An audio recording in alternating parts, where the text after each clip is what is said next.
నమస్తే. నా పేరు శ్రీనివాసులు పాలెపు.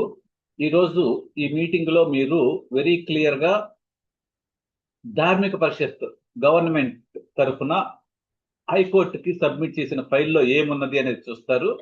ఈ స్క్రీన్ లో మీరు చూస్తున్నది హైకోర్టుకు సబ్మిట్ చేసినటువంటి Dharmika Parishad file in the high court of Amaravati appeal 1066 of 2024. అది డేట్ 6/1/2025 ఇచ్చారు. ఆ డాక్యుమెంట్ ఎప్పుడు తయారు చేసింది అనేది మీరు చూస్తే 18/5/2021, అంటే 2021లో ఆ డాక్యుమెంట్ తయారు చేయడం స్టార్ట్ చేశారు. అక్కడి నుంచి 6/1/2025 ఈ డాక్యుమెంట్ ని హైకోర్టులో సబ్మిట్ చేశారు. ఇది హైకోర్టులో సబ్మిట్ చేసిన ఫైల్ అండి. దీంట్లో మొట్టమొదట ఏముందనేది మనం చూద్దాము.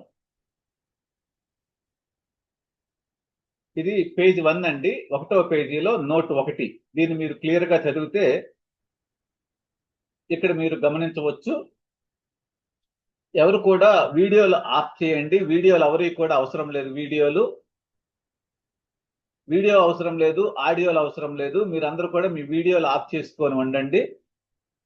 ఇక్కడ ఈ ఫైల్లో చూస్తే ఇది నోట్ పేజీ 1వ పేజీ ఉంటుందండి. ఈ 1వ పేజీలో అసలు ఇది ఎలా స్టార్ట్ అయింది అంటే ఈ ప్రక్రియ office of the endowment special commissioner ఇక్కడ చూసారండి. ఎనదర్ రిప్రజెంటేషన్, ఇది హైలైట్ చేసినటువంటి పోర్షన్ చూస్తే మీరు another representation received from wife of Maruthi to nominate her son as మఠాధిపతి. అంటే మారుతి మహాలక్ష్మి అని ఆవిడ నామినేట్ చేయమని రాశారండి. వైఫ్ ఆఫ్ మఠాధిపతి, వాళ్ళ కొడుకుని నామినేట్ చేయాలి మఠాధిపతిగా అని రాశారు అని ఒక రిప్రజెంటేషన్ ఇచ్చారండి. అలానే ఇక్కడ రెఫరెన్సెస్, అంటే ఈ ఫైల్ స్టార్ట్ అయిన రోజు రెఫరెన్సెస్ ఏమని అనేది చూస్తే letter dated from Srimati Maruthi Mahalakshmi, Kadapa, copy of will deed of Shri Veerabhoga Vasantha Venkateswara Swami of the subject mutt, మఠాధిపతి ఆఫ్ ద సబ్జెక్ట్ మట్. అంటే ఈ మఠాధిపతి గారు భార్య అయినటువంటి మారుతి మహాలక్ష్మి ఒక వీలునామా పంపించి, ఎప్పుడంటే మఠాధిపతి గారు 8వ తారీఖు 5వ నెల 2021లో స్వర్గస్థులుగా 10వ తారీఖు పంపించి ఉన్నారు. దాన్ని బేస్ చేసుకొని ఈ ధార్మిక పరిషత్ అనే సంస్థ ఈ వ్యవస్థను స్టార్ట్ చేసింది, మఠాధిపతి ఎంపిక ప్రక్రియ. దాంట్లో ఏముంది అనేది చూస్తే ఈ 4వ పారాగ్రాఫ్ లో కూడా రాశారండి. Veerabhoga subject matter in his will deed dated 10/11/2019 that after his demise he nominated his second wife elder son Govinda Swami to be appointed as ఉత్తరాధికారి and to appoint him as మఠాధిపతి by the commissioner of endowments. అంటే ఈ file start చేసిందే ధార్మిక పరిషత్, ఈ entire process start చేసిందే గోవింద స్వామిని మఠాధిపతిగా నియామకం చేసి మఠాధిపతి గారు రాసినటువంటి వీలునామా వాళ్ళకు చేరడంతో స్టార్ట్ చేశారు. ఇది మఠాధిపతి గారు స్వర్గస్థులైన తర్వాత నెక్స్ట్ పారాగ్రాఫ్స్ లోకి పోతే మనకి ఈ ఫైల్లో ఉంటుంది. ఇక్కడ ఇది 8వ పారాగ్రాఫ్ అండి. 7వ పారాగ్రాఫ్ 8వ పారాగ్రాఫ్ చూద్దాము.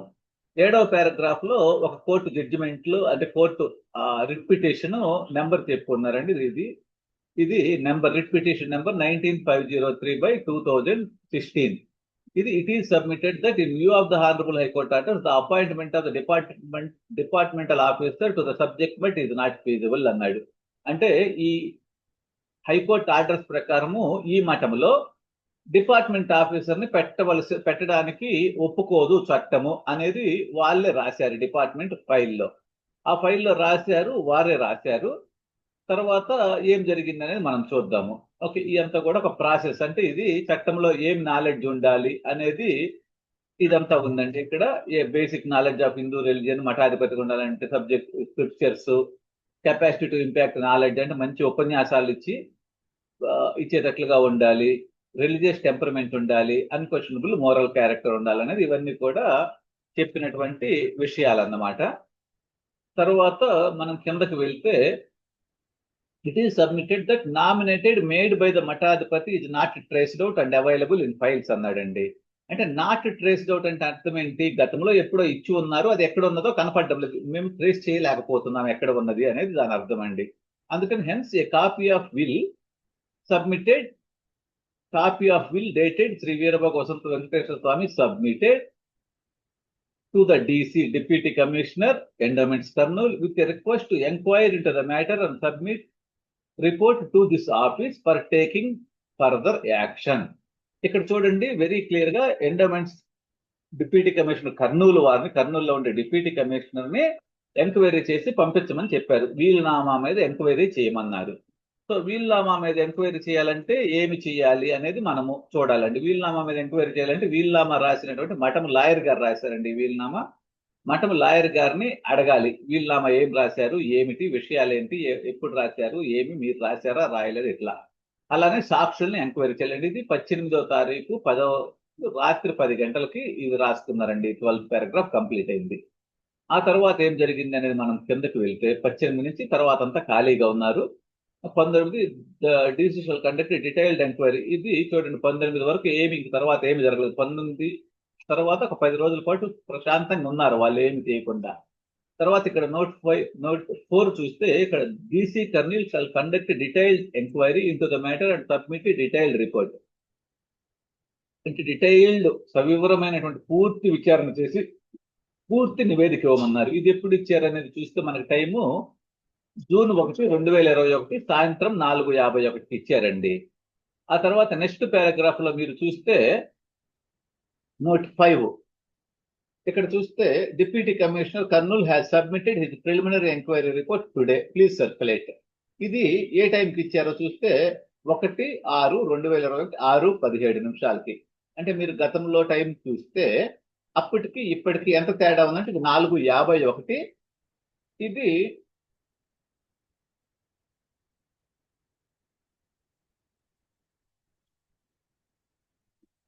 4:51కి 6:17 ఈ రెండింటికి మనము టైం చూస్తే ఖచ్చితంగా 1:26 మాత్రమే ఉందండి. 1:26 కర్నూలు నుంచి కడపకు వచ్చి వీలునామాల మీద ఎంక్వైరీ చేసి ఆయన రిపోర్ట్ కూడా సబ్మిట్ చేశారండి. ఇలా జరిగింది మన మఠం వ్యవహారంలో. ప్రభుత్వ అధికారులు ఇలా చేశారండి. చేసి ఇక్కడ ఒక రిపోర్ట్, ఆయన ఏం రిపోర్ట్ ఇచ్చాడో ఇదంతా రాసి ఉన్నారండి. ఇక్కడ రాసి ఉండి ఆయన డీటెయిల్డ్ రిపోర్ట్ అడిగితే ఈయన ప్రిలిమినరీ రిపోర్ట్ ఇచ్చాడండి. కనీసం ఒక లాయర్ తోటి మాట్లాడలేదు, వీలునామా రాసిన సాక్షులతోటి మాట్లాడినట్టు ఏమీ లేదు. ఈవెన్ ఈ రోజు కూడా మాట్లాడలేదండి లాయర్ గారితో కానీ సాక్షులతోటి కానీ. అక్కడ మళ్ళీ ఈ ప్రిలిమినరీ రిపోర్ట్ లో కింద రాశారు, submission of detailed report in this regard shall take some more time అన్నాడు. అంటే ఇప్పటి వరకు కూడా మఠాధిపతి గారు స్వర్గస్థులైన తర్వాత జూన్ 1వ తారీఖు వరకు కూడా కేవలము మారుతి మహాలక్ష్మి గారు మాత్రమే గోవింద స్వామిని నామినేట్ చేయమని రాసినటువంటి లెటర్ మాత్రమే వాళ్ళ దగ్గర ఉంది. ఇది జూన్ 1వ తారీఖు అండి, మీరు డేట్ గుర్తు పెట్టుకోండి. ఇక్కడ ఆయన ఏం చేశాడు, అసిస్టెంట్ కమిషనర్ కడప ఆయన్ని ఫిట్ పర్సన్ గా నియామకం చేయమండి మేనేజ్మెంట్ కోసం అని చెప్పారండి. ఇక్కడ సెక్షన్ 52 ఆఫ్ యాక్ట్ ప్రకారం అని చెప్పి ఉన్నారండి. తర్వాత మనం నెక్స్ట్ పేజీలకు వెళ్దాం. ఇవంతా కూడా నెక్స్ట్ విషయాలు. ఇది 1/6 అదే సేమ్ రో అయిపోయిందండి. సో ఇదంతా కూడా అదే సేమ్ పారాగ్రాఫ్, సేమ్ విషయమేనండి. అక్కడికి 3వ తారీఖు వచ్చిందండి. ఇక్కడ 12వ తారీఖు సిన్స్ దర్ ఏసీ కడపని ఇమీడియట్ గా అసలు చాలా అర్జెన్సీ ఉంది అక్కడ మఠాధిపతి మఠంలో, అందుకని ఇమీడియట్ గా ఆయన్ని పంపించేసేయండి, ఏసీ కడపకి ఇమీడియట్ గా పంపించండి, అసలు ఏ ఫర్దర్ డిలే లేకుండా డైరెక్ట్ గా ఫోన్ చేసి చెప్పండి అన్నట్టుగా ఒక ఆర్డర్ పాస్ చేశారండి ఫిట్ పర్సన్ గా. ఇది 12/6/2021 రాత్రి 8:12 జరిగిందండి. సరే, ఆయన ఫిట్ పర్సన్ గా వచ్చారు. ఆ తర్వాత ఏం జరిగింది అనేది మనం చూద్దామండి. ఇక్కడ సెక్షన్ 54 ఆఫ్ 2 అది ఎట్లా ఉంది ఏందనేది రాశారండి. తర్వాత ఇక్కడ ఇది చూస్తే ద కమిషనర్ అంటే అక్కడ వీలునామా ఉంది. తర్వాత వాళ్ళ ఫిట్ పర్సన్ నియామకం చేసుకొని కనీసం ఆ వీలునామా గురించి ఏమి ఎంక్వైరీ చేయకుండా ఎంక్వైరీ చేయమన్నారు. తర్వాత ఆపేసారు. ఎందుకు వద్దనుకున్నారో ఏమో వాళ్ళకే తెలియాలి, అసలు ఎంక్వైరీ చేయలేదు. ఇక్కడ మన ధార్మిక పరిషత్ మీటింగ్ అని అభిప్రాయ సేకరణ అని చేశారు కదండి, దాన్ని ఎలా చేయాలనేది ఇక్కడ రాశారండి. అట్లీస్ట్ ఒక 1 month బిఫోర్ శిష్యులందరికీ ఇన్ఫార్మ్ చేసి, ఇక్కడ చూడండి, ద డిసైపుల్స్ ఆఫ్ ద మట్ by way of the notice and certificate of posting అన్నారండి. ఇట్లా చెప్పి ఆ రోజు అక్కడ ఏం చేశారండి, అవేమి చేయలేదండి. మొన్న వాళ్ళు ఇష్టం వచ్చినట్టు చేశారు.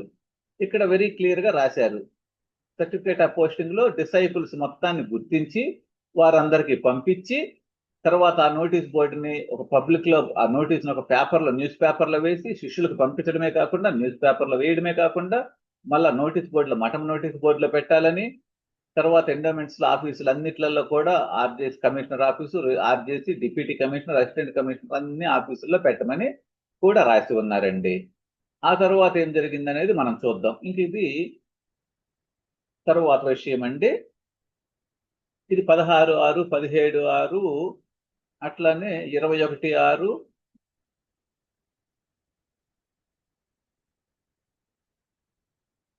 ఇక్కడ చూడండి. ఇది ఈ నోట్ ఫైల్ 24/6 ప్రిపేర్ చేశారు. ఇది 13వ పేజీలో ఉంది. పైన 23/6 వరకు నోట్ ఫైల్ 42 అయిపోయిందండి. నోట్ ఫైల్ 43 అనేది 28, ఇక్కడ 23/6 అంటే ఇది 24వ తారీఖు ప్రిపేర్ చేశారండి. కింద డేట్ ఉంటది. ఈ 24వ తారీఖు ప్రిపేర్ చేసిన నోట్ ఫైల్లో అంటే 24 జూన్ అంటే మఠాధిపతి గారు స్వర్గస్థులైన తర్వాత 45 డేస్ కింద అటు ఇటుగా ఇక్కడ ఉన్నది representation made by Maruthi Mahalakshmi. అంటే వాళ్ళ దగ్గర ఏమేమి ఉన్నాయి రిఫరెన్స్లు అనేది. ప్రెసిడెంట్ ఆఫ్ కడప డిస్ట్రిక్ట్ విశ్వ బ్రాహ్మణ సంఘం. తర్వాత ఎమ్మెల్యే గారు లెటర్ మైదుకూరు ఎమ్మెల్యే గారు 31/5/2021 రాశారంటే 31/5/2021లో మైదుకూరు ఎమ్మెల్యే గారు రాసిన లెటర్ ని ఇక్కడ పెట్టి ఉన్నారు. అట్లానే 3/6/2021 చంద్రమౌళేశ్వరరావు అని ఆయన ఒక లెటర్ రాశారంటే అది కూడా పెట్టి ఉన్నది. చూడండి డేట్ 3/6/2021. అట్లానే 6/6/2021 శ్రీ విశ్వధర్మ పరిరక్షణ వేదిక అంటే మన శివస్వామి గారు రాశారండి. తుళ్ళూరు మండల్, గుంటూరు డిస్టిక్. శివస్వామి గారు ఒక లెటర్ రాశారు, ఒక నివేదిక ఇచ్చున్నారు, అది కూడా పెట్టున్నారండి. అట్లానే 14 జూన్ తోటి ఇంకొక లెటర్ పెట్టున్నారండి, అది కూడా రాసున్నారండి. అట్లానే 9/6 తోటి ఇంకొక లెటర్ పెట్టున్నారండి. చేజర్ల మనోహరాచార్య అంటే వారి ఈ మధ్య స్వర్గస్థులయ్యారు. అలానే లీగల్ నోటీస్ మారుతి మహాలక్ష్మి గారు ఇచ్చినటువంటి లీగల్ నోటీస్ కూడా పెట్టి ఉన్నారండి. సో ఇవి మాత్రమే ఆ రోజుకి మఠంకి సంబంధించినటువంటి డాక్యుమెంట్స్ వాళ్ళ దగ్గర ఉన్నాయి. అలా కాకుండా మనం నెక్స్ట్ చూస్తే ఇది 24/6వ తారీఖు అండి. తర్వాత ఇంకా ఇక్కడ విశ్వ బ్రాహ్మణ సంఘం వాళ్ళు కూడా ఎవరో ఒకటి రాసినట్టుగా 71వ పారాగ్రాఫ్ లో ఉంది. అపాయింట్ ఫస్ట్ సందని ఇవ్వమని చెప్పారు. అంటే ఇప్పటి వరకు కూడా వెంకటాద్రి స్వామి గారి రిప్రజెంటేషన్ లేదండి. మఠాధిపతి గారు స్వర్గస్థులైన తర్వాత 45 రోజుల తర్వాత కూడా వెంకటాద్రి స్వామి గారి రిప్రజెంటేషన్ ఏమీ లేదు. ఎవరో విశ్వ బ్రాహ్మణ సంఘం అధ్యక్షుడు వెంకటాద్రి స్వామిని నియామకం చేయమని లెటర్ రాసినట్టుగా అది మాత్రమే ఉందండి. ఎక్స్పెక్టింగ్ వేద పారాయణము, ఆయన వేద పారాయణం బాగా చెప్తాడు అందుకని చేయమని చెప్తున్నారు. ఇక్కడ ఎక్కడ కూడా ఇంకా అట్లా సేమ్ ఇక్కడ చూస్తే రఘురామరెడ్డి గారు ఏం చెప్పారంటే అందరూ అనుకోవడం మీరు వెంకటాద్రి స్వామిని మఠాధిపతి చేయాలనుకుంటే ఈయనేమో డిపార్ట్మెంట్ ఆఫీసర్ని పెట్టమన్నాడండి. ఎగ్జిక్యూటివ్ ఆఫీసర్ని పెట్టండి, better in the place of మఠాధిపతి. అంటే మఠాధిపతి ప్లేస్ లో డిపార్ట్మెంట్ పర్సన్ పెట్టండి, వీళ్ళతోటి పనేం లేదు అన్నట్లుగా ఆయన రఘురామరెడ్డి గారు ఇచ్చినట్లుగా ఈ లెటర్ ఉందండి. తర్వాత మీరు ఇంకా కిందకు వెళ్తే నెక్స్ట్ ఇవన్నీ కూడా వాళ్ళు ఏమేమి ఇచ్చారనేది ఉందండి. ఇది డేట్ చూస్తే 24/6వ తారీఖు అండి. ఈ రోజు వరకు కూడా వెంకటాద్రి స్వామి గారి రిప్రజెంటేషన్ కానీ, వీరభద్ర స్వామి రెండవ కొడుకు వీరభద్ర స్వామి రిప్రజెంటేషన్ కానీ లేదండి. కేవలము గోవింద స్వామి రిప్రజెంటేషన్ మాత్రమే మఠాధిపతి ధార్మిక పరిషత్ యొక్క ఫైల్లో ఉందండి. ఇది హైకోర్టుకు సబ్మిట్ చేసిందండి. ఇది నేనేమి క్రియేట్ చేసే కాదు. ఇది అందరు కూడా డిజిటల్లీ సైన్డ్ మినిస్టర్స్ కానీ, కమిషనర్ కానీ, డిప్యూటీ కమిషనర్ గారు అందరికీ కూడా ఇవన్నీ ఉన్నాయండి. ఇవన్నీ కూడా డిజిటల్ సైన్ అన్నమాట. అంటే ఆన్లైన్ లో సైన్ చేసినట్టు వాళ్ళ లాగిన్ అయ్యి. సో ఇది 28వ తారీఖు 6వ నెల అండి. ఇప్పుడు కూడా వాళ్ళకి ఏమీ రాలేదండి. ఇంకా వెంకటాద్రి స్వామి రిప్రజెంటేషన్లు కానీ ఇంకేమీ రాలేదు. తర్వాత నెక్స్ట్ ఇది నోట్ ఫైల్ 51 అండి. ఇక్కడ చూసేటి ఇది ఇక్కడ ఒకటి రాశారండి. అప్పుడు అది ఫ్యామిలీ సెటిల్మెంట్ అని ఎమ్మెల్యే గారు వచ్చి సెటిల్మెంట్ చేశారు, పరిష్కారం చేశారు, ఎమ్మెల్యే గారు పంచాయతీ చేసి చెప్పారని ఉందండి. ఇక్కడైతే ఎమ్మెల్యే గారు పరిష్కారం చేశారు అట్లాంటిది ఏమి లేదండి. ఇక్కడ విషయం ఏంటంటే ఎమ్మెల్యే గారు పరిష్కారం చేశారనేది లేకుండా ఫ్యామిలీ మెంబర్స్ అందరూ కలిసి కూర్చొని ఒక నిర్ణయానికి వచ్చారు అని రాశారండి ఈ ఫైల్లో. ఈ ఫైల్లో చూస్తే 27/6/2021 డేట్ కూడా చూడండి మీరు.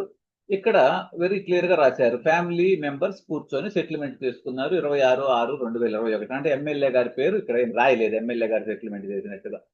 ఇక్కడ దీంట్లో రాశారండి వెంకటాద్రి స్వామికి మఠాధిపతి అవ్వచ్చు అని రాశారండి. అంటే వెంకటాద్రి స్వామి మఠాధిపతి అవ్వడానికి అందరూ ఒప్పుకున్నారు అన్నట్టుగా. దీంట్లో వెంకటాద్రి స్వామి మఠాధిపతి అవ్వాలంటే ఏం ప్రాసెస్ చేయాలి అనేది రాశారు. సెక్షన్ 54(1) ప్రకారం ఏం చేయాలి, అలా చేస్తే మీటింగ్ కన్విన్స్ చేయాలి ఆఫ్ అదర్ మట్స్, అట్లా చేసి మనం చెయ్యొచ్చు అవకాశం ఉంది అన్నారు. అంటే రిమార్క్స్ లో చెయ్యొచ్చు అనేది రాశారండి. ఎలా చెయ్యొచ్చు అనే ప్రాసెస్ రాశారు. ఆ తర్వాత వెంకటాద్రి స్వామి తర్వాత గో వీరభద్రయ్య స్వామి అంటే రెండవ కొడుకు వీరభద్రయ్య స్వామి మఠాధిపతి అవ్వాలి అనేది రాశారండి. ఆయన ఉత్తరాధికారి నియామకం చేసి ఆయన మఠాధిపతి అవుతారు అని రాశారండి.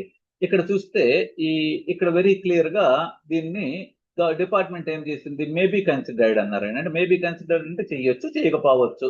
అంటే వీరభద్ర స్వామిని ఉత్తరాధికారిగా చెయ్యొచ్చు, చేయకపోవచ్చు, ఆలోచన చేద్దాం, మేబీ కన్సిడర్డ్ అంటే అని రాశారండి. తర్వాత వీళ్ళిద్దరు తర్వాత after Shri Venkatadri Swami, Shri Veerabhadra Swami, the first son of Srimati Maruthi Mahalakshmi అంటే గోవింద స్వామిని can be appointed as successor మఠాధిపతి. ఇది ఎమ్మెల్యే గారు చెప్పిన పరిష్కారం అని ప్రపంచమంతా అనుకుంటూ ఉంటారు. డిపార్ట్మెంట్ ఫైల్లోనేమో ఇది వాళ్ళల్లో వాళ్ళు కూర్చొని నియామకం చేసుకున్నారు అని రాశారండి. ఇక్కడ చూస్తే రిమార్క్స్ ఇక్కడ మీకు వెరీ క్లియర్ గా ఉన్నాయండి. Need not be issued orders for the present as the case shall be examined in later. అంటే దాని అర్థం ఏంటంటే అండి, need not be issued orders, ఇప్పుడేం ఆర్డర్స్ ఇష్యూ చేయడానికి లేదు. ఈ కేసుని భవిష్యత్తులో ఎప్పుడో పరిశీలించవచ్చు అంట. అంటే భవిష్యత్తులో ఎప్పుడో పరిశీలించేటప్పటికి అప్పటికి ఎమ్మెల్యే ఉండరు, ఆ సెటిల్మెంట్ ఎవరో చేసినారు అనుకుంటున్న వాళ్ళు ఉండరు, ఈ డిపార్ట్మెంట్ ఉండొచ్చు, ఉండకపోవచ్చు, డిపార్ట్మెంట్ ఆఫీసర్ ఉండకపోవచ్చు, ఎవరు ఉంటారో ఏం తెలియదు, జరగదండి. అప్పుడు మారుతి మహాలక్ష్మి గారు ఏంటంటే వీళ్ళందరినీ పోయి ఆ భవిష్యత్తులో ఎప్పుడో నాయన ఎప్పుడు చేస్తారు మీరు ఏంటి అని వాళ్ళ చుట్టూ తిరుగుతూ ఉండాలండి. ఇది దీని అర్థం అండి. అంటే ఎప్పుడో భవిష్యత్తులో ఆర్డర్స్ ఇవ్వచ్చు, ఇప్పుడేం మనం ఏం పరిశీలన చేయాల్సిన అవసరం లేదు. అప్పుడు కూడా భవిష్యత్తులో పరిశీలించవచ్చు, ఎగ్జామిన్డ్ అన్నాడే కానీ భవిష్యత్తులో ఇస్తామని కూడా లేదు. అదండి. తర్వాత ఈ మారుతి మహాలక్ష్మి గారికి ఒక 50,000 పెన్షన్ ఇవ్వమని అప్పుడు ఎమ్మెల్యే గారు సెటిల్మెంట్ చేశారు అని ఒకటి ఉందండి. సో ఇక్కడ డిపార్ట్మెంట్ వాళ్ళు ఏం రాశారనేది చూడండి. There is no provision in the act to pay monthly allowance of ₹50,000 అంటే మంత్లీ నెలకు 50,000 ఇవ్వడానికి చట్టంలో ఒప్పుకోదు. There is no provision in the act. There is no provision in the act. ఇక్కడ చూడండి వెరీ క్లియర్ గా ఫస్ట్ లైన్ లో ఉంది. అంటే యాక్ట్ లో అట్లాంటి ప్రొవిజన్ ఏమి లేదు, అలాంటివన్నీ కుదరదు అని డైరెక్ట్ గా డిపార్ట్మెంట్ వాళ్ళే అదే ఫైల్లో అదే రోజు రాశారు. ఇదేం తర్వాత రోజు 4 రోజుల తర్వాత రాయలేదు. తర్వాత అట్లానే ఈ 3-4 కొడుకులకి శాలరీ పెంచి ఒక పర్మనెంట్ స్కేల్ ఇవ్వమన్నారండి. ఈవెన్ అది కూడా there is no provision in the act అని వాళ్ళు కూడా ఒక అటెండర్ లాగానే 13,000 రూపాయలతోటి మాత్రమే ఉంటుంది. మఠాల్లో స్కేళ్ళు ఇట్లాంటివన్నీ ఉండవు అనే ఉద్దేశంగా అది రాశారండి. సో ఇక్కడ మీరు చూస్తే దీంట్లో వెరీ క్లియర్ గా అర్థమవుతుంది. ఎవరైతే సెటిల్మెంట్ చేశారు డిపార్ట్మెంట్ వాళ్ళు వచ్చి, ధార్మిక పరిషత్ వాళ్ళు వచ్చి, అంటే మన కృష్ణస్వామి ఉన్నారు, ప్రొద్దుటూరు కృష్ణస్వామి, ఆరు కూడా ధార్మిక పరిషత్ ఏదో చేసేసింది, ఏదో చేసేస్తే ఈ మారుతి మహాలక్ష్మి గారు వెళ్ళిపోయారు అని ఒప్పుకొని వెళ్ళిపోయారని భారీ స్థాయిలో ఆవిడ మీద నిందలు వేశారండి. ఇక్కడ చూస్తే ఈ ఫైల్ అంటే వారికి పాపం ఇంగ్లీష్ రాదేమో, లేకపోతే వారికి ఈ ఫైల్ తెలియదేమో అంది వారిని మభ్య పెడుతూ ఉండొచ్చు. మన పిపిఎన్ ప్రసాద్ గారు, వెంకటాద్రి స్వామి గారు వాళ్ళు చూపించి ఉండరు వాళ్ళకి. అలా విషయాలు తెలియకుండా రకరకాల మాటలు మాట్లాడుతూ ఉంటారండి. ఇది మనకు వచ్చినటువంటి పైత్యం. మన వీరబ్రహ్మేంద్ర స్వామి మఠంలో కొందరికి ఉన్నటువంటి పైత్యం. అంటే మఠం శిష్యులు అనే పేర్లతోటి కానీ, లేకపోతే భక్తులు అనే పేర్లతోటి కానీ, సంఘాలు అనే పేర్లతోటి కానీ ఉన్నవి. వారికి కనీసం విషయం తెలుసుకోరు, ఇష్టం వచ్చినట్టు మాట్లాడుతూ ఉంటారు, నిందలు వేస్తూ ఉంటారండి. ఇది ఆ రోజే డిపార్ట్మెంట్ వాళ్ళు చెప్పారు మారుతి మహాలక్ష్మి గారికి, అమ్మ ఈ సెటిల్మెంట్లు ఇవన్నీ కుదరవమ్మా, ఎవరెవరో చేసే సెటిల్మెంట్లు, మీ పని మీరు చూసుకోవాలమ్మా, లేకపోతే మీరు ఇబ్బందులు పడతారమ్మా, మీరు చివరికి చెప్ప చేతికి వస్తుందమ్మా మీకని వాళ్ళు చెప్పడం జరిగింది. అదే రోజు వాళ్ళు ఏం రాశారో ఫైల్లో చూద్దామండి. This is only compromise of the family members of the మఠాధిపతి which is against the rules and provisions of the endowment act. అంటే ఇవంతా కూడా మీ కుటుంబంలో మీరు చేసుకున్నది, ఇది ఎండోమెంట్ యాక్ట్ కి విరుద్ధంగా జరుగుతుంది. Previously there are brothers and sisters to the మఠాధిపతిస్ working in the mutts and no such arrangement is made earlier. అంటే గతంలో కూడా మఠాధిపతులకి భార్య ఉన్నది, బ్రదర్స్ ఉన్నారు, సిస్టర్స్ ఉన్నారు, ఇంకా ఫ్యామిలీ మెంబర్స్ అందరూ ఉన్నారు, కానీ ఇట్లాంటి అరేంజ్మెంట్ ఎప్పుడు జరగలేదు. వాళ్ళకి వీళ్ళకి డబ్బులు ఇవ్వడాలు, పెన్షన్లు ఇవ్వడాలు, లేకపోతే మఠాధిపతి అయిన ఆయన తర్వాత ఉత్తరాధికారి నియామకం చేయడము, భవిష్యత్తులో నియామకాలు చేయడం, ఇట్లాంటివన్నీ ఎప్పుడు జరగలేదండి అని రాశారు. ఇది యాక్ట్ కి వ్యతిరేకము అని రాశాడండి. If the said arrangement is to be taken into consider it will be badly affected as precedent to other mutts. అంటే దీన్ని మనం కన్సిడరేషన్ లోకి తీసుకోవాలి అంటే డిపార్ట్మెంట్, ఇది బ్యాడ్లీ ఇంపాక్ట్ అవుతుంది రాష్ట్రంలో ఉన్నటువంటి మిగతా మఠాలు, టెంపుల్స్, వేరు ఎఫ్ఎఫ్ఎంస్ అన్నారండి. అంటే ఫౌండర్ ఫ్యామిలీ మెంబర్స్ అని ఉంటారండి. వాళ్ళందరూ కూడా మాకు కూడా ఉపాధి కోసము, మా భుక్తి కోసము, మా పిల్లల భుక్తి కోసము ఇవ్వండి అని మనల్ని ప్రశ్నిస్తారు. అప్పుడు మనం ఏం చేయలేము. అందుకని ఇవన్నీ కుదరదండి అని అంటూ such expenditure from his personal funds, అంటే ఈ మఠాధిపతి ఇప్పుడు మారుతి మహాలక్ష్మి గారిని కానీ, గోవింద స్వామిని కానీ, వీరభద్రయ్య స్వామిని కానీ వారి సంతానాన్ని కానీ వీళ్ళందరినీ చూసుకోవాలంటే ఎవరైతే మఠాధిపతిగా మేము నియామకం చేస్తామని చెప్పామో వెంకటాద్రి స్వామి ఆయన చూసుకోవాలండి. అది వారి యొక్క దయా దాక్షిణ్యాల మీద మిగతా వాళ్ళందరూ ఆధారపడి ఉండాలి అనేది డిపార్ట్మెంట్ ఫైల్లో వెరీ క్లియర్ గా ఇది రాశారండి. ఇది ఇలా రాస్తే అందరేమో మార్తి మహాలక్ష్మి గారు ఏదో చేశారు, వాళ్ళు ఏదో చేశారు, ఆవిడెవరో ప్రోత్సహించారు, ఈ సోది చెత్త సేదారం అంతా ప్రచారాల్లో పెడతా ఉంటారండి. తర్వాత నెక్స్ట్ మనం చూద్దాం. ఇది ఏ రోజు వచ్చిందంటే అండి, ఇది 28/6/2021 అండి. అప్పటికి కూడా ఈ ఫైల్లో వెంకటాద్రి స్వామి వాళ్ళు ఒక రిప్రజెంటేషన్ ఇచ్చినట్టు కానీ వీరభద్రయ్య స్వామి వాళ్ళు ఒక రిప్రజెంటేషన్ ఇచ్చినట్టు కానీ లేదండి. తర్వాత ఇది 2/7 ఇంకా అప్పటికే మార్తి మహాలక్ష్మి గారు పిటిషన్ వేయడం జరిగింది కోర్టులో. దాని గురించి లీగల్ అడ్వైజర్ రాసిందండి.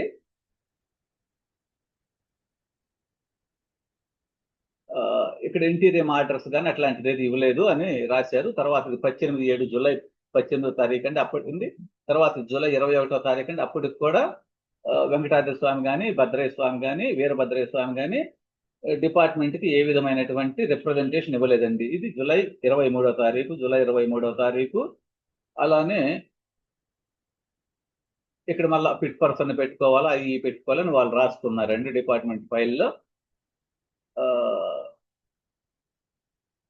ఇక్కడ ఏమిచ్చింది హైకోర్టు ఏమిచ్చింది, Dharmika Parishad to reconsider and pass resolution according to the provisions of the act and rules అన్నాడండి. ఇక్కడ ధార్మిక పరిషత్ ఏం చేసిందంటే ఫిట్ పర్సన్ తీసేసి హైకోర్టు హైకోర్టు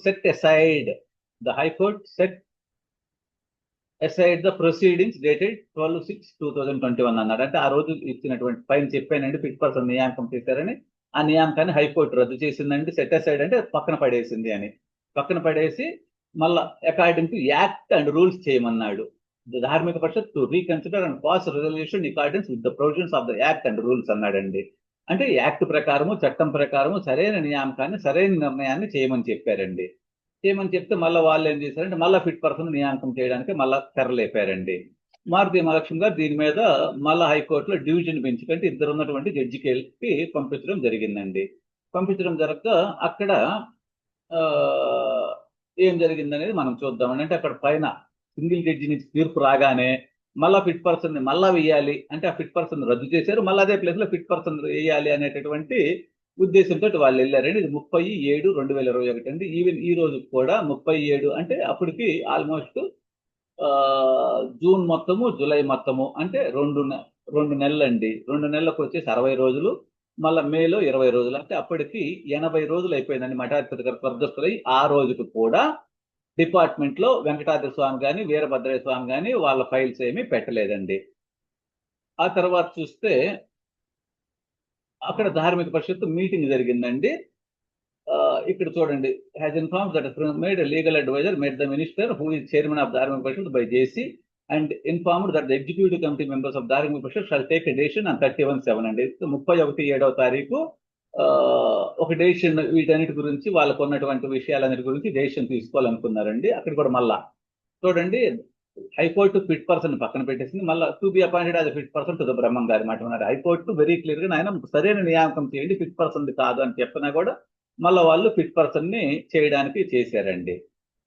చేయగా ఇక్కడ తర్వాత ఏం జరిగింది, in view of the decision minutes of the meeting of the executive committee, ఆ కమిటీల మీటింగ్స్ అవి పెట్టారంటండి. ఇక్కడ చూడండి 3/8 ఈ రోజు కూడా అంటే ఇప్పటికి ఆల్మోస్ట్ 85 రోజులు అయిందండి. అయినా కూడా అప్పటికి కూడా ధార్మిక పరిషత్కి వెంకటాద్రి స్వామి కానీ వీరభద్రయ్య స్వామి కానీ రిప్రజెంటేషన్ ఇవ్వలేదండి. తర్వాత ఇంకా మనం నెక్స్ట్కి వెళ్దాము. నెక్స్ట్కి వెళ్తే కిందకి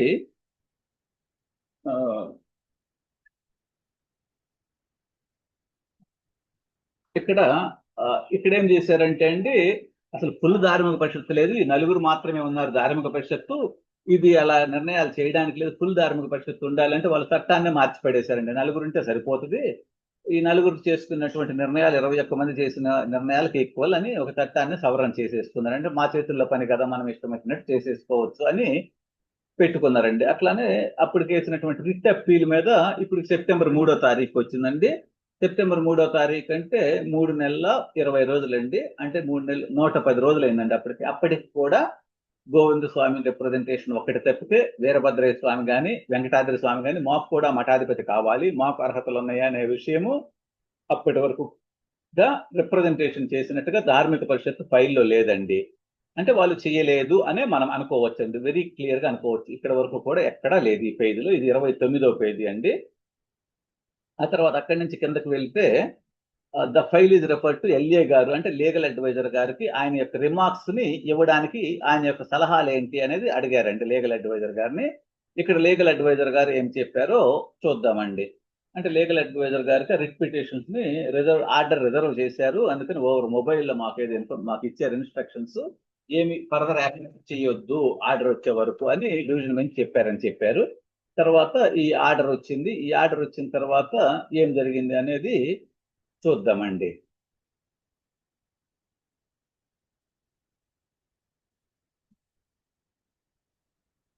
ఒక్క నిమిషం అండి, నేను పైకి వెళ్తాను.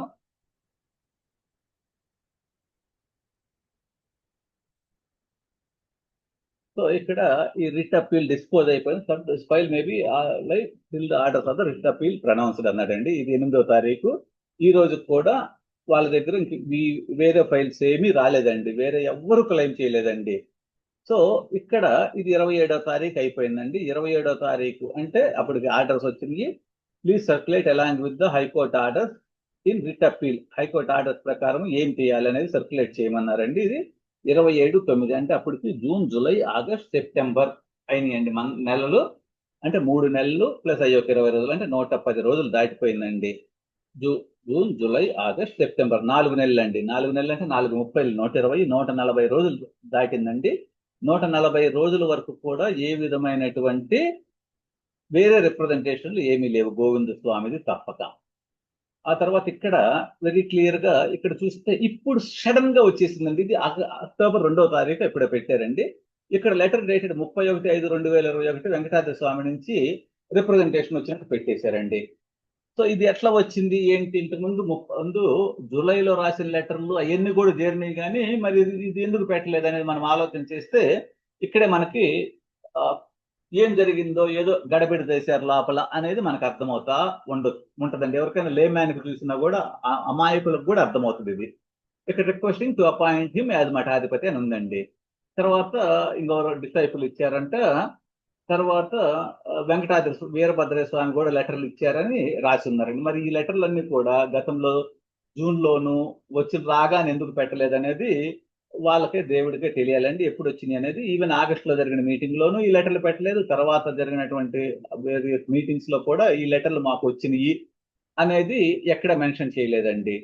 ఆ తర్వాత ఇంకా మనం కిందకు వెళ్తే ఇక్కడ భయంకరమైనటువంటి నిజాలు ఏంటంటే అంతకుముందు మాకు నామినేషన్ లెటర్ కనపడలేదు అన్నారండి. ఇక్కడ చూస్తే ఐటమ్ ఎం చూస్తే ఇక్కడ చూడండి, లెటర్ డేటెడ్ 1/10/2010 ఆఫ్ మఠాధిపతి బ్రహ్మం గారి మఠ్ అన్నాడు. Requesting to nominate his minor son Govinda Swami as next మఠాధిపతి ఆఫ్టర్ హిజ్ డెమైజ్. సో మరి ఇది ఇప్పుడు మెన్షన్ చేశారండి. గతంలో మెన్షన్ చేయకుండా ఇప్పుడు మెన్షన్ చేశారంటే అది ఎక్కడో కనపడింది, దాన్ని ప్లేస్ చేసి ఉండొచ్చు. లేకపోతే గతంలో కనపడలేదని చెప్పిన వాడు కావాలని చెప్పి ఉండొచ్చు, అక్కడ తర్వాత ఎక్కడో చూసి పెట్టి ఉండొచ్చు. దీని గురించి ఇంక రకరకాలైనటువంటి వేరే స్టేట్మెంట్లు ఇచ్చారండి దాని గురించి గట్టిగా క్వశ్చన్ చేస్తే. ఇంక తర్వాత ఇక్కడ చూస్తే లీగల్ అడ్వైజర్ ఏం సలహా ఇచ్చాడు, వీళ్ళు ఏం చేశారు అనేది మనం ఇప్పుడు చూద్దామండి. ఇక్కడ 82వది ఇక్కడ చూస్తే అక్టోబర్ 2వ తారీఖు అండి ఆ ఫైల్ అంతా క్రియేట్ చేసింది. సో అక్టోబర్ 2వ తారీఖు వెంకటాద్రి స్వామి గారు వీరభద్ర స్వామి గారు రిప్రజెంటేషన్ ఇచ్చినట్టుగా ధార్మిక పరిషత్తులో మెన్షన్ చేశారు. ఈ పాత డేట్లతో మెన్షన్ చేశారు, అది వారికే తెలియాలి. ఇక్కడ లీగల్ అడ్వైజర్ ఏం సలహా ఇచ్చారు అనేది చూద్దామండి. ఇక్కడ లీగల్ అడ్వైజర్ గారు వెరీ క్లియర్ గా ఇచ్చారండి. ధార్మిక పరిషత్ ఫస్ట్ ఆఫ్ ఆల్ అంటే మొట్టమొదటి ఏం చేయాలి, consider the claims of the appellants. ఈ ఎవరైతే పిటిషన్ వేశారో వాళ్ళ claims, namely Govinda Swami giving notices to all concern అన్నాడు. ఆల్ కన్సర్న్ అంటే ఆ క్లెయిమ్ కి కన్సర్న్ అయిన వాళ్ళని ఇవ్వాలండి. ఆల్ కన్సర్న్ అన్నాడండి. And conduct an enquiry and pass appropriate resolutions in according with the provisions of the act and rules act అన్నాడండి. ఇది కరెక్ట్. ఆయన ఇచ్చిన లీగల్ అడ్వైజర్ గారు ఇచ్చినటువంటి ఒపీనియన్ కరెక్ట్ అండి. సో ఆ క్లెయిమ్స్ ని మాత్రమే పరిగణలోకి తీసుకొని ఆ క్లెయిమ్స్ ని ఏం చేయాలి, ఒక రెజల్యూషన్ పాస్ చేయమన్నారండి. దాని మీద మన ఏం జరిగింది అనేది మనం చూస్తే ఈ సర్క్యులేషన్ నోట్ ఫైల్ అవన్నీ పంపించారండి.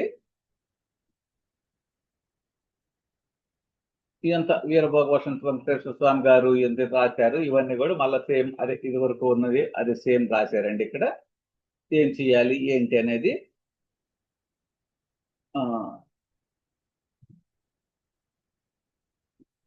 ఇక్కడ చెప్పాడు Dharmika Parishad shall complete the giving set excess after giving due opportunity to all concern అన్నారు. అంటే all concern to that nomination అని.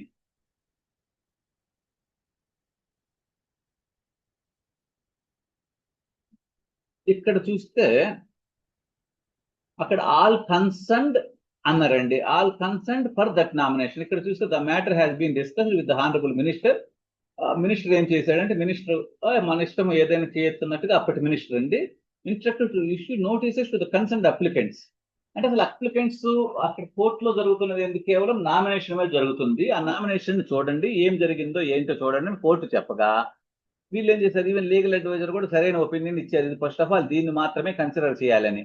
అలా కాకుండా ఇక్కడ ఏం చేశాడు వీళ్ళతో పాటు concerned applicant instructed to issue notice to the concerned applicant that is and recognize the mutt who made requisition regarding of the Brahmam గారి మట్ అన్నాడండి. కన్సర్న్డ్ అప్లికెంట్స్ అసలు వాళ్ళందరితో పని ఏం లేదండి. ఇక్కడ ఎవరెవరో మఠాధిపతి కావాలనుకుంటున్నారు వాళ్ళందరితో ఆ రోజు పని ఏం లేదు. అంటే దీని అర్థం ఏంటంటే పైన జరిగినటువంటి కొత్తగా మధ్యలో వచ్చినటువంటి వెంకటాద్రి స్వామి రిప్రజెంటేషన్స్ వీరభద్ర స్వామి రిప్రజెంటేషన్స్ అనేవి ఎలా వచ్చినాయో మనకు తెలియదండి. మేలో రాసిన లెటర్స్ మధ్యలో జరిగిన ఎప్పుడు మీటింగ్స్ లో పెట్టలేదు. ఈవెన్ వాళ్ళు రాసిందే మఠాధిపతి గారు స్వర్గస్థులైన తర్వాత 20 రోజులకు రాసినట్టుగా మే 31వ తారీఖు అంటే. కానీ అవి కనీసం 140 రోజుల వరకు డిపార్ట్మెంట్ లో ఎక్కడా లేవండి. సో ఇది ఆ రోజు ధార్మిక పరిషత్తులో జరిగినటువంటి విషయం అండి. మరి ఇక్కడ ఎవరు ఏం చేశారనేది చూస్తే మీరు వెరీ క్లియర్ గా అర్థమవుతా ఉంది ఎక్కడ తప్పులు జరిగినాయి. ధార్మిక పరిషత్ అలా ఎందుకు చేసింది, అలా ఎందుకు చేసి దీన్ని ఇలా ఎంత ప్రొలాంగ్ చేసింది. చివరికి ఫిట్ పర్సన్ 4 సార్లు నియామకం చేశారండి. 4 సార్లు నియామకం చేస్తే 4 సార్లు కోర్టు రద్దు చేసింది. సరైన నియామకం చేయమన్నది. చివరికి కోర్టు మీకు అలాంటి అథారిటీ లేదు అని చెప్పిందండి. ఇక్కడ మనం చూస్తున్నది ఏంటంటే ఇది వెంకటాద్రి స్వామి గారి అఫిడవిట్ అండి. ఈ అఫిడవిట్ లో వెంకటాద్రి స్వామి గారు పారా 7 లో రాశారండి. It is humbly submitted that authorities have made arrangements still filling up vacancy to avoid dislocation in administration అమ్మట్ ఇన్ అకార్డెన్స్ విత్ లా. అంటే ఈ ఫిట్ పర్సన్ నియామకం చేసిన అరేంజ్మెంట్స్ ఏవైతే ఉన్నాయో అవి చాలా కరెక్ట్ అండి. అవి అకార్డెన్స్ అవి లా ప్రకారమే ఉన్నాయండి అని ఆయన రాశారండి. మరి లా ప్రకారమే ఉన్నాయని రాస్తే మరి ఎందుకు హైకోర్టు రద్దు చేసిందండి 4 సార్లు?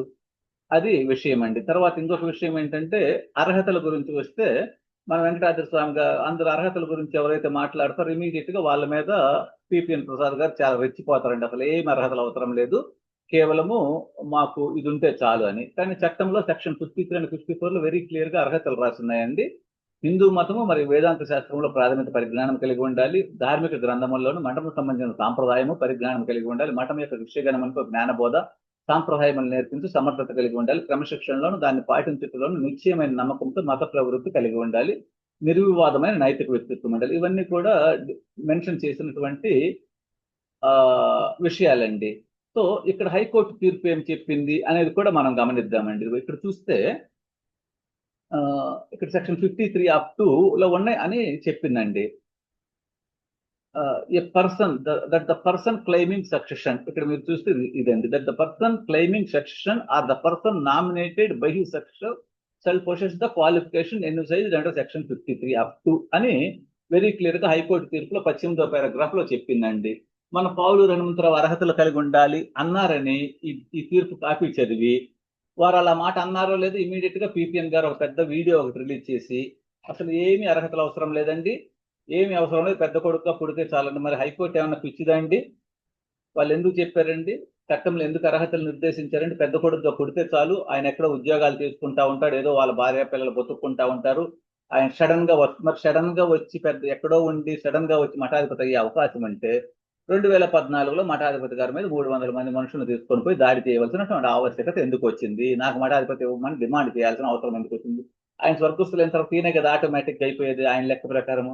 అది నిజమైనప్పుడు ఇవన్నీ ఉండకూడదు కదండి. అందువల్ల ఏంటంటే ఇవన్నీ కూడా వీళ్ళు చెప్పేవన్నీ కూడా ఒక్కటి కూడా నిజాలు ఉండవండి, అన్ని అబద్ధాలే ఉంటాయండి. వారు ఏదన్నా ఉంటే ఇట్లా ఖచ్చితంగా ఇదిగో ఇది ఈ పద్ధతి ప్రకారం అర్హతలు అవసరం లేదండి, ఈ చట్టం ప్రకారం ఏం ఉండక్కర్లేదండి, పుడితే చాలండి అనేది ఎక్కడన్నా ఉంటే వారికి చూపిస్తే మేము కూడా తెలుసుకొని వాటికి మద్దతుగా నిలబడతాం. అట్లాంటిది ఏదన్నా ఉంటే ఇది అసలు విషయం అండి. ఇది ధార్మిక పరిషత్తు హైకోర్టుకు సబ్మిట్ చేసినటువంటి ఫైల్లో నుంచి, అలానే హైకోర్టు డివిజన్ బెంచ్ తీర్పులో నుంచి, చట్టంలో ఉన్నటువంటి సెక్షన్ల ప్రకారం ఉన్నటువంటి అర్హతల్ని బట్టి అండి. ఇది మీరందరికీ చూడండి, మీ అందరు తెలుసుకోండి. తెలుసుకొని ఏం జరిగింది అనేది మీరు తెలుసుకోవచ్చు. ఇంకేదన్నా అవకాశాలు ఉంటే నాకు ఫోన్లు చేయొచ్చండి. నాకు ఫోన్లు చేసి నా నెంబర్కి మాట్లాడవచ్చు, విషయాలు నేను తెలియజేస్తాను. చాలా ధన్యవాదములు ఈ మీటింగ్ అటెండ్ అయిన వాళ్ళందరికీ కూడా. అలానే ఇది రికార్డ్ చేసి ఉంది. ఈ రికార్డ్ ఫైల్ కూడా మొత్తం యూట్యూబ్ లో అప్లోడ్ చేయడం జరుగుతుంది. యూట్యూబ్ లో అప్లోడ్ అయినటువంటి రికార్డుని మీరు అందరికీ కూడా డిస్ట్రిబ్యూట్ చేయొచ్చు. మరలా ఒకసారి చూడొచ్చు. ఏదైనా డౌట్స్ ఉంటే నాతోటి ఫోన్ ద్వారా సంప్రదించవచ్చు. ధన్యవాదములండి.